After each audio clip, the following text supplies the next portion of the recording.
Nu știu ce s-a întâmplat, vine carantina, de pe raft au dispărut uleiul și făina. Nu știu ce s-a întâmplat, stau mai mult acasă și am tot dezinfectat și budă și masă. Stau în unitate, mă spăl până la coate, la serviciu nu mă duc, COVID să nu aduc.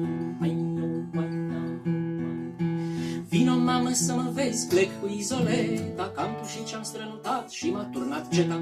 N-am avut masca la nas și nici spirit la mine, dar oricum la știri au dat că nici cum nu-i bine. Și stau în unitate, mă feresc de toate, decât strănut și tușit, mai bine un bășit. Vitamina ce golesc ca pe bombonele și întorn clorul în cană în loc de cafele.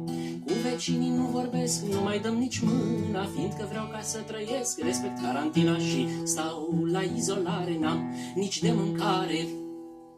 Fac plantoane și sectoare până ce COVID dispare. Nu ies la plimbare, că am recomandare de la știri să stau închis până ce COVID dispare. Hai, noi,